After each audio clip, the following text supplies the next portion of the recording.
Not me, you. Wow. Thank you so much for choosing to spend your evening with me tonight. I am so blessed to see so many friends and family and colleagues here tonight.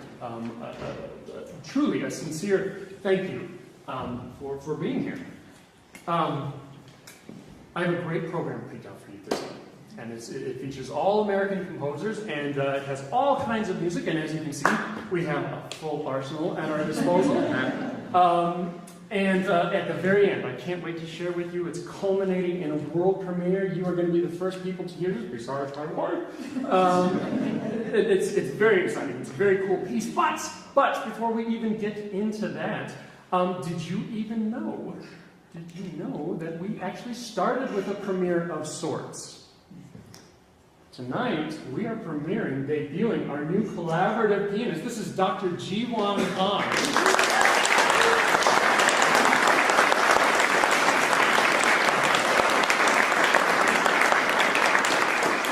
He's a brand new faculty collaborative pianist, and yes, this is his very first performance at the university. And I'm telling you, I'm so honored to share the stage with you right now. My pleasure. And what's funny about this, and I was joking with Jiwon during one of the rehearsals, you see the program, you see everything that we're doing on there, and I'm guessing this was also going to be the last time that he's going to collaborate with me. I'm going to say, Jiwon, let's play again. He's like, I don't think so. So students and colleagues, you should be very excited to get to work with him. He's incredible, as is evident by his performance in the Ewazen that we just did. Speaking of Ewazen, he is an American composer, as is everybody on the program. He's one of the most prominent living composers, and he writes for all instruments and all ensembles, large and small. And I personally love Ewazen. I love playing his music, and he just has a really, truly Expressivo style of writing. And he has a very distinct language that would be, I would call it recognizable. And if anybody here who has ever played anything by Ewazen, even if you've never heard this piece before, you probably recognize some of those licks in there. Show of hands, who's played some of Ewazen before? Just a couple, right? And so the idea is that he has this language that he uses in a lot of his music. And so, for example, like in all of his music, he has some licks that go like bum bum bum bada, beep bum bum bada, bum bum bum bada, beep bum bum bada, bum bum bum bida, bum beep bada, right? And so he uses that in all types of his music. And so it was really funny when weeks ago when I first started putting this program together, and I really started learning the notes and learning the rhythms. And so I'm down in the basement. My wife is upstairs. She's working up there. And so I start practicing and I'm doing this, and I'm using the iPad, right? And so she texts me, and it pops up on my iPad, and it just says, "Bing, Ewazen." And I said, "How could you tell?" Next on the program, we are going to play music of James Curnow, and he's probably best known for his works for concert band and brass band.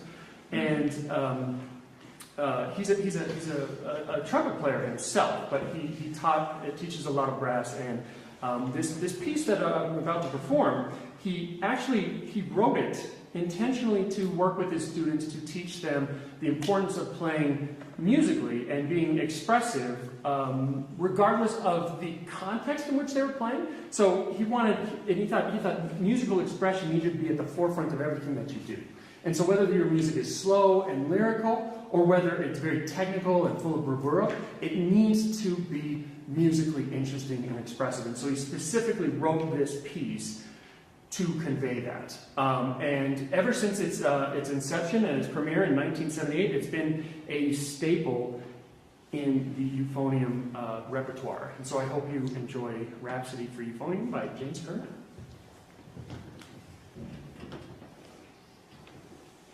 Thank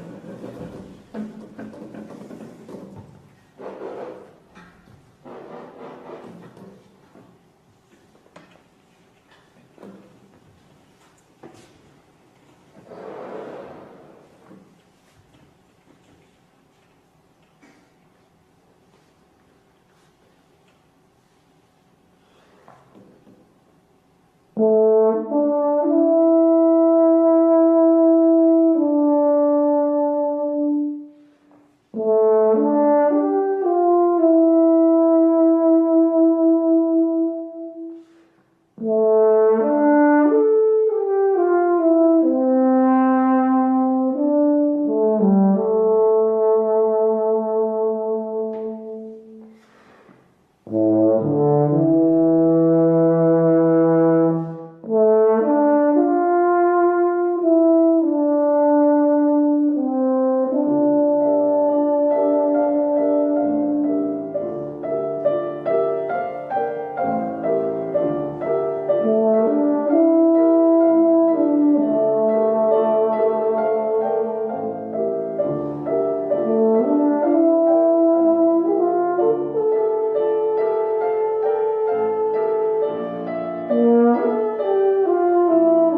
Maybe we should take bets. Which one is next?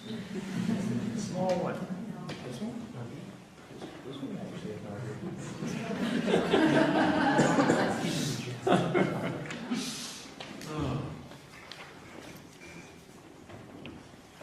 John Montaine was a pianist himself, and he similarly wrote for all kinds of ensembles and instrumentation, from opera to orchestra to concerti to chamber ensembles, and of course piano. And one thing that he always strived to create when he was writing is a sense of lyricism in everything that he did.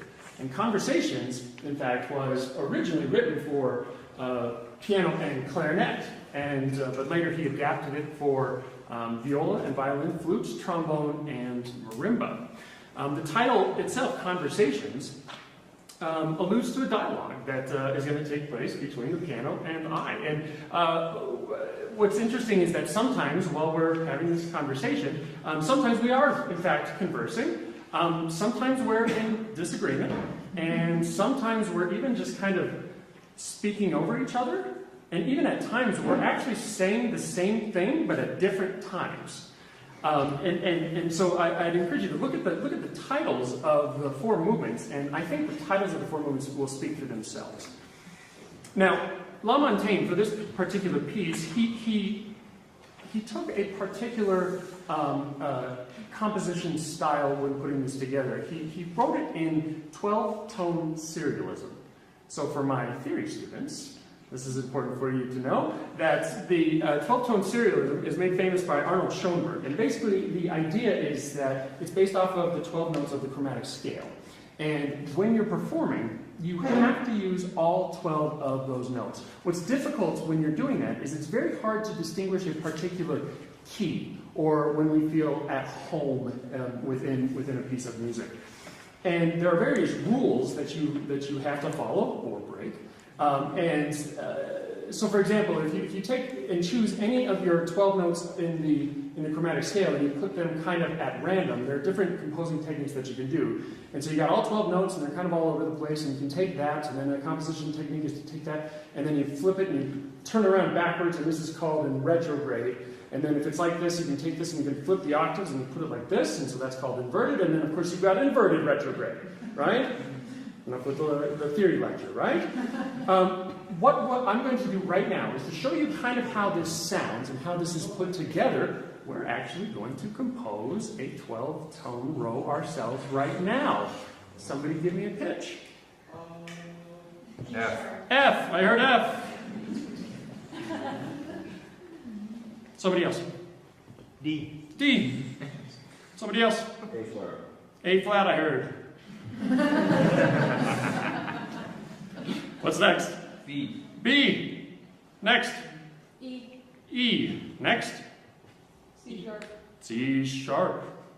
Next. G. G. Got 4 left. E flat. 5 left. Now 4 left.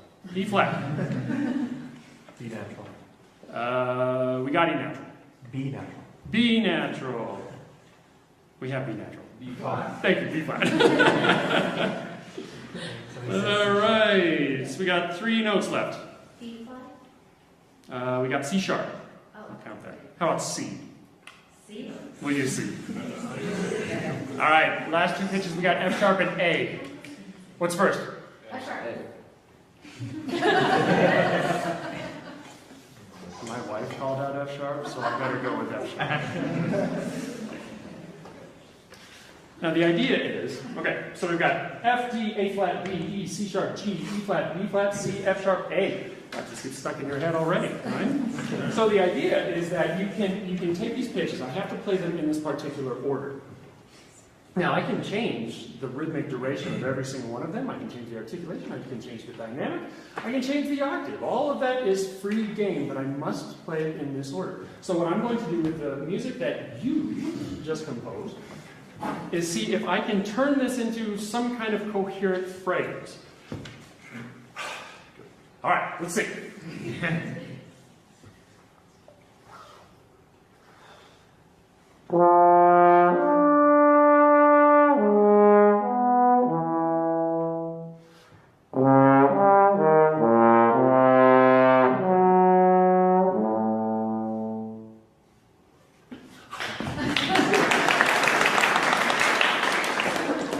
I can do better. Let's see. Let's try this one more time. Let's see.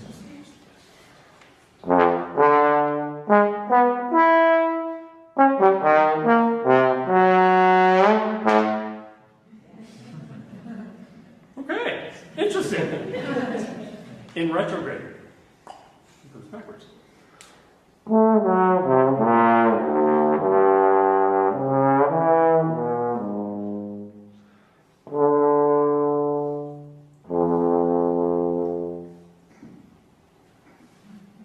Okay, kind of interesting. It gives you this idea of kind of like it's a little esoteric and kind of avant-garde. It's kind of hard to understand. But what's particularly interesting and why I did this in the first place is that La Montaine, this piece that I'm going to perform for you next, he was able to write in this style. He does use in every single one of these movements all 12 notes. All 12 notes.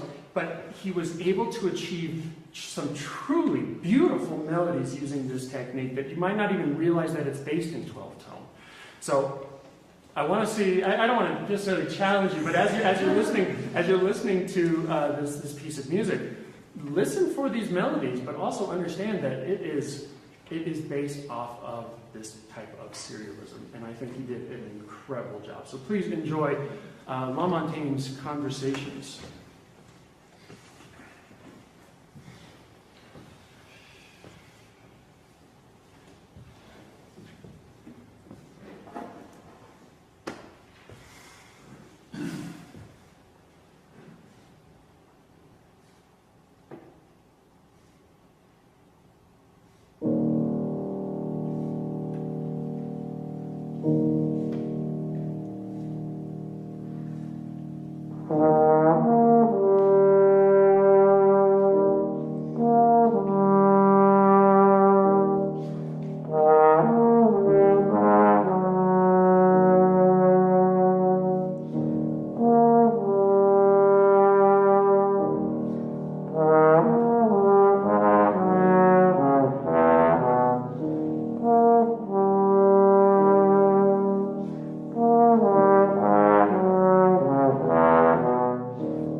I've no doubt you're going to have that stuck in your head all night, particularly the second movement.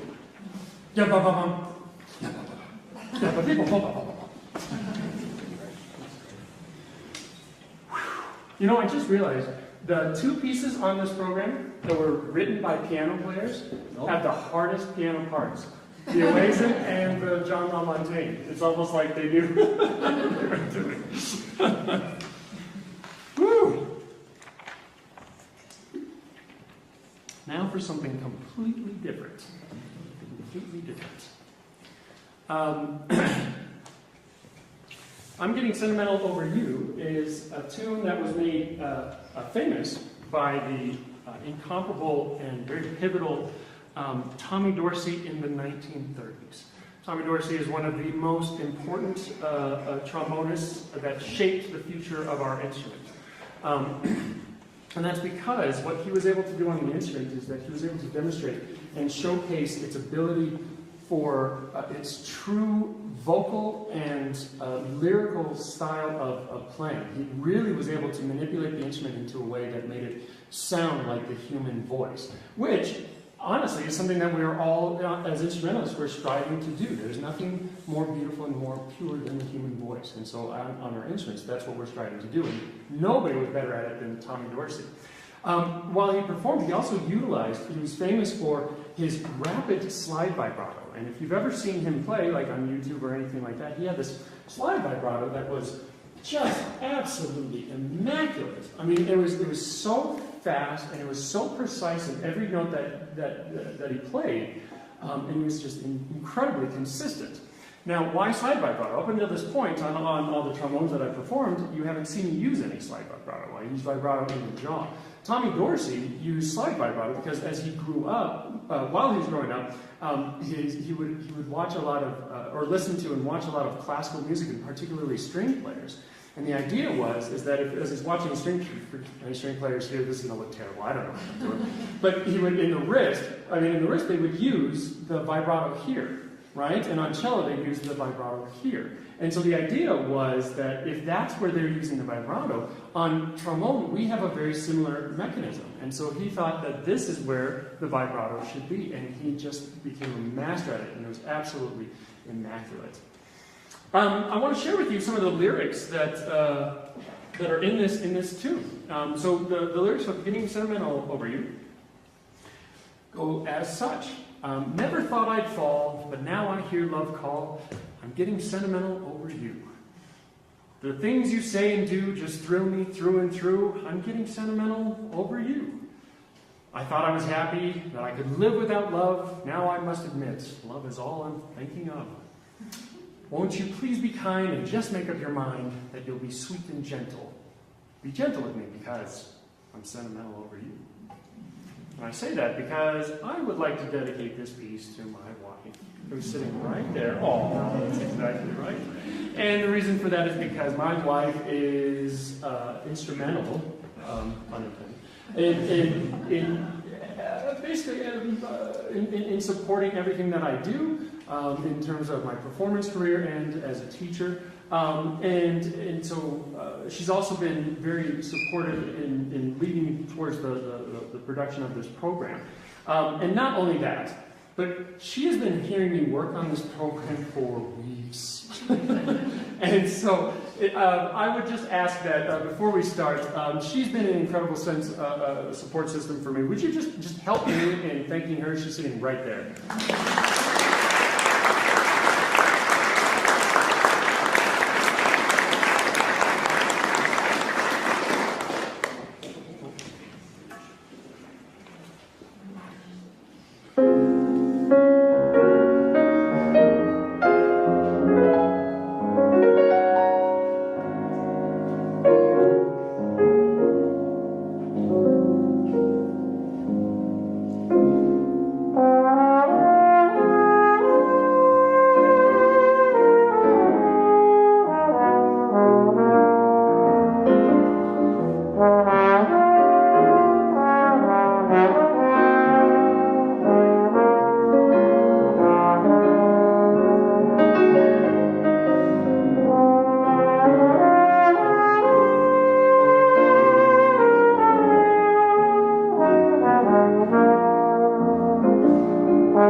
You know, I usually wait until the end of the program to make particular acknowledgments, but I guess I figured since I already started, it's only appropriate to just kind of keep going. And I'd like to take this opportunity to recognize one more time the incredible Dr. Jiwon Han. This certainly has been a challenging program for me, but it was a lot to ask of him on his first day on the job. So please give another round of applause.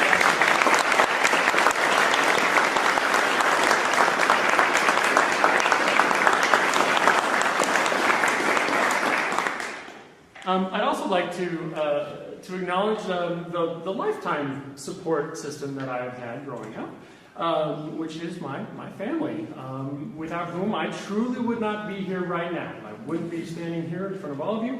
I wouldn't be a musician if it weren't for their unending support along the way. And so I want to make sure that I recognize them. My mother and my father are here this evening, and my sister, who unfortunately couldn't be here, but the three of them, including my wife, and four of them, have just been just their support is insurmountable, and I truly appreciate it. And have been very big advocates of what I strive for and what is and has been a very difficult career path. And in fact, today happens to be my father's birthday.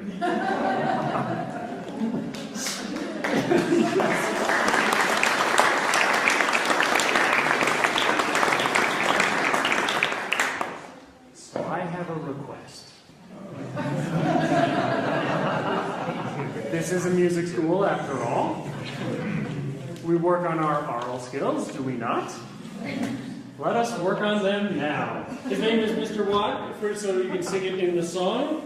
Let's do it in B flat.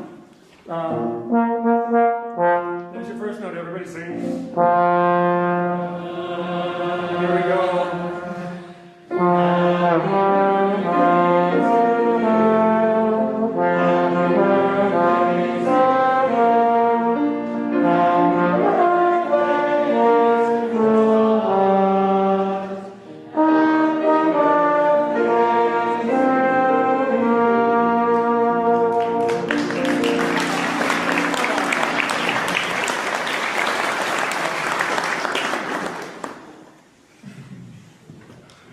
Safe to say that is the most amount of people that have ever sang Happy Birthday to you in one sitting. And not only the most, but of that quality. This is a birthday to remember. Thank you all. Thank you. I appreciate that. I want to say one more thing. I mentioned a couple times about the difficulty of the program that I chose. And we're going to perform one more piece, but I want to take this opportunity to let you know that the program that I picked and its intensity and specificity of each one that I chose was very intentional. And they were very difficult, they're very challenging pieces for me. The first two pieces, the bass trombone concerto and then the Rhapsody for Euphonium. Understand, these are my secondary instruments. But I have bass trombone students, and I have euphonium students. And so I think it's necessary that I push myself to be as proficient on my secondary instruments as possible. I also have tenor trombone students as my primary, and I push myself on that. But the program that I chose, when I first picked it, was designed to push me as a musician, was to push me harder and to push me further. Because if you don't push yourself, I don't necessarily see a whole lot of potential for growth without it. And the reason why I say that is because as we are in music school, and I see a lot of students here, plenty of mine, I've realized in the 5 years that I've been teaching here, the most amount of growth that I see happen, it takes place around jury season. It's because your professors pick a piece for you to perform that is an appropriate amount of challenge for you for the time that you have allotted to prepare. And what I've seen is during that time, I have students rise to the occasion, which is the point. But it's to push you, and then when you perform, it's rewarding, is it not? To achieve something that even just 2 months ago seems almost impossible. And being on the other side of that as the teacher, it's so cool to put something, and it's a risk. I'm not gonna lie. It's a risk putting this in front of a student that you go, this is gonna push you, and it's gonna push you hard. And the student looks at it and goes, I don't know. I said, trust me. Trust me. If you do the work, I promise you can do this. And in my experience, what I've seen is that the student does the work, and is able to rise to that occasion. And the reason why I bring this up to you is because we're in the beginning of the semester. We're in the third week of school. Why should we wait until jury season? What if we started right now? What if we took advantage of the time that we have while we're in school to push ourselves? This time is fleeting. You will be gone. You will be out of college before you know it. So I'm suggesting that you invest in this time right now. Take advantage of the incredible faculty members that you have, your personal professors. Take advantage of that. Tap into their knowledge. Practice. If you're not a music major, study hard. Study harder. Push yourself. Because when you're gone, that's it. You're done here. And this time right now is about investing in future you. And I promise you, future you right now is saying one of two things. Either you should have listened to Professor Watt. Or, let's take the second one, which is, I'm so glad you listened to Professor Watt. Yeah? Think about it. Consider it. That's all I have to say. Arthur Pryor. Arthur Pryor is another extremely influential trombone prodigy. Another very pivotal instrumentalist in what he has caused the trombone to turn into. And he was primarily known as the soloist with the John Philip Sousa Band. And he wrote and performed works that seemed impossible on the slide trombone. You know, it included a lot of fireworks and gymnastics, akin to famous cornet pieces like the Carnival of Venice. And it is estimated that Arthur Pryor himself performed upwards of 10,000 solos with the band.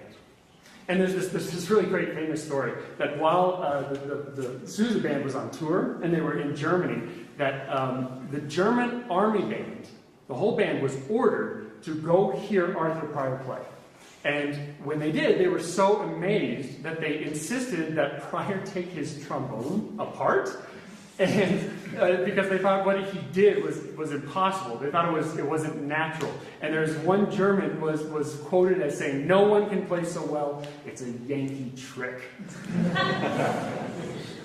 Annie Laurie, the tune itself is a Scottish folk tune, a traditional love song sung by her sweetheart, as described.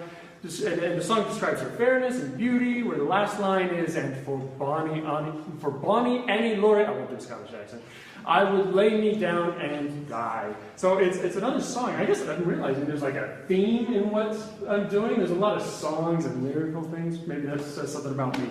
So this piece, it begins with a flashy, kind of elongated introduction, culminating in a brief cadenza before the folk song comes in. And then the theme and variations start. The folk song starts, and there are 3 separate variations, each one increasing in difficulty.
We're there. I can't even begin to tell you how excited I am to play this piece for you. A little back story behind how this kind of came to be. This is the first piece that has ever been written for me. This is the first world premiere that I've ever given before. And I'm so happy that you are here to share this with me. 2020. Wasn't that long ago, but you may recall there was a time in the spring of 2020 when we were in a situation where we couldn't play music together. You know, in terms of play, at schools, we were doing Zoom lessons and orchestras, the concerts, they were going away, the whole thing. And but I was really fortunate and really blessed that Fort Collins Symphony tried to keep the orchestra going despite even during this time.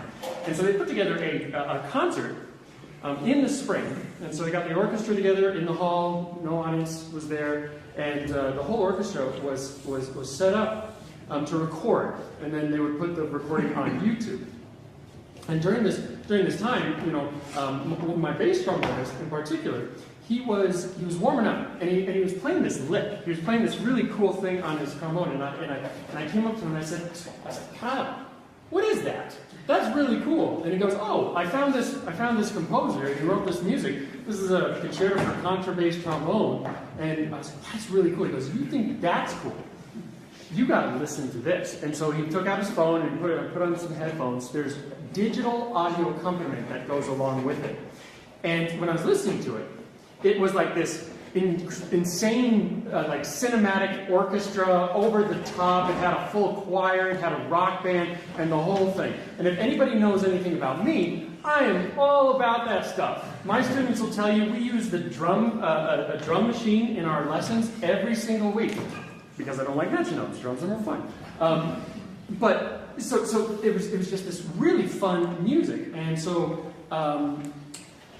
Later that night, I go home, and so I look up, his name's Brian Sadler, and I look him up and find on the website, you know, the music that he's playing. And so I find the concerto that my buddy was playing.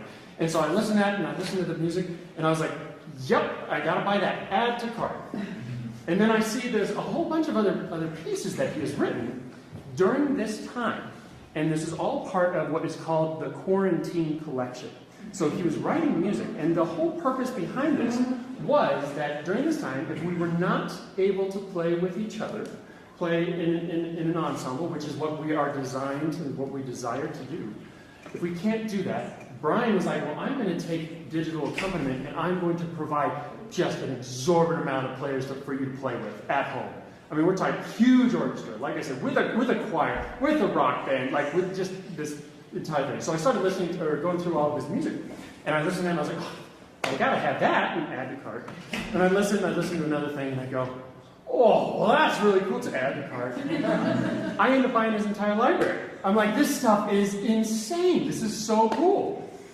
And so I buy all this stuff, and then a couple days go by, and I guess I've got in my basement. Well, I work from home, and so I got a system where I got like downstairs in my basement. I got these 4 speakers, and I got this giant sub, and I just walk over to the side, and I'm down there. I don't know. I mean, trombone player, loud is good, right? So it's like I'm just having so much fun playing this music. So a couple days go by, and Brian actually emails me. And because he sees such a large order, and he goes, hey, thanks so much. Like you just bought everything. And so I responded, I go, me? Thank you. This is the stuff that I live for. I was like, this is the coolest thing in the world. This is awesome.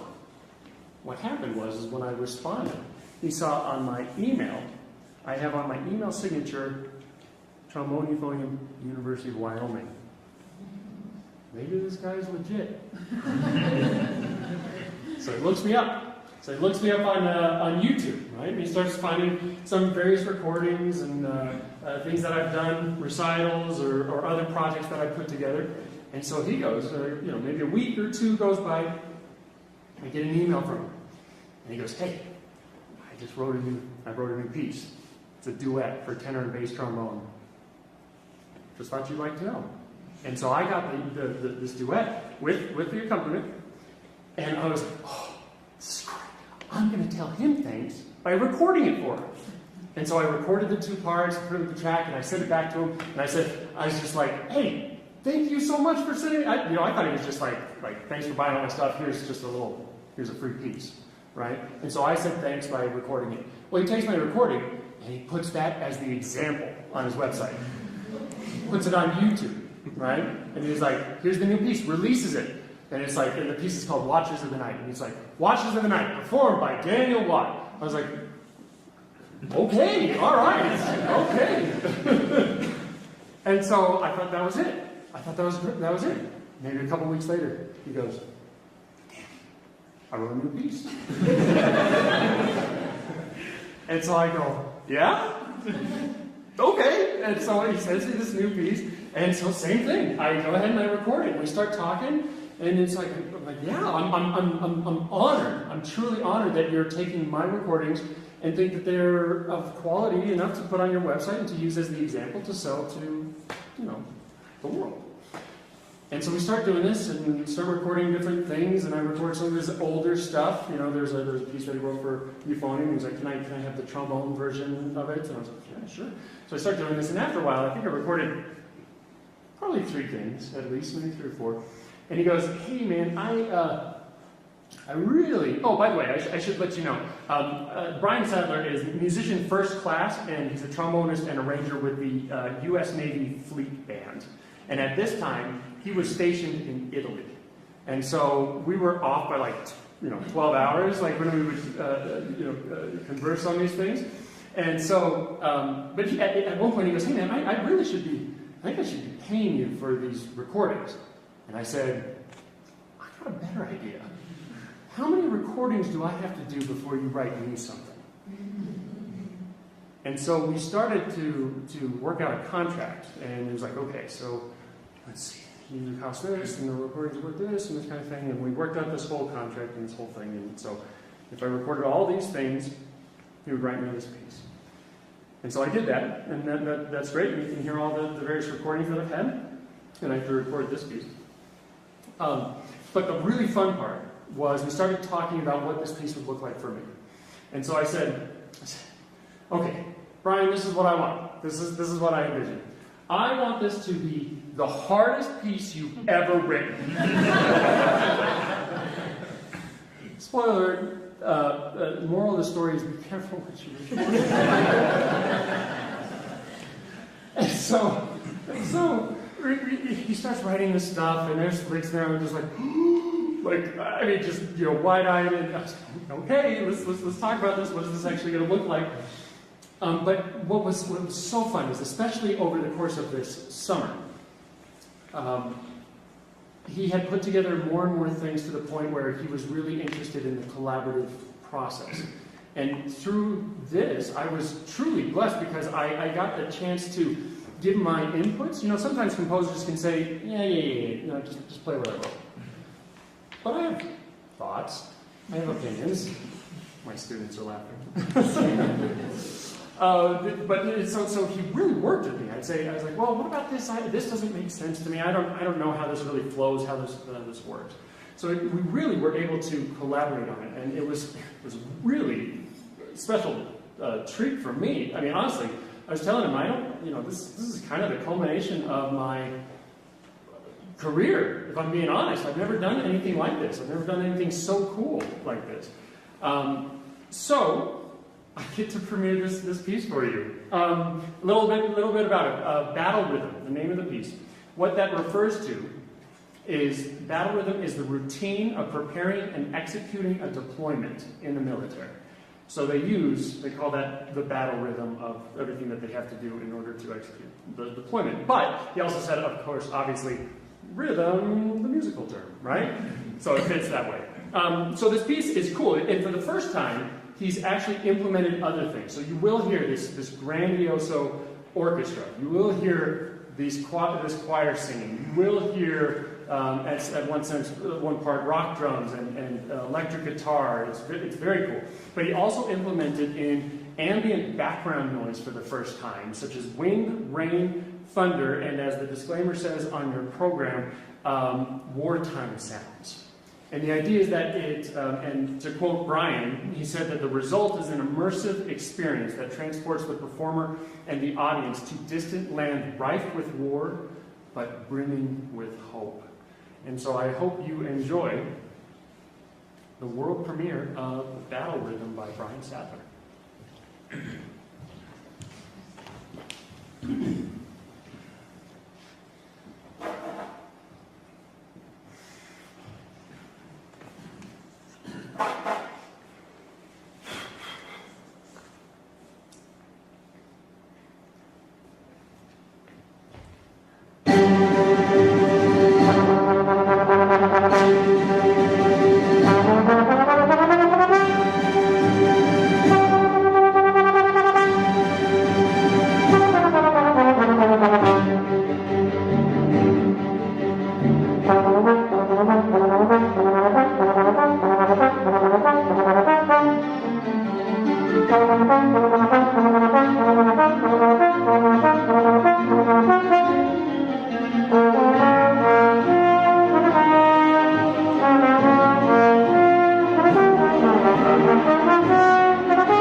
Thank you.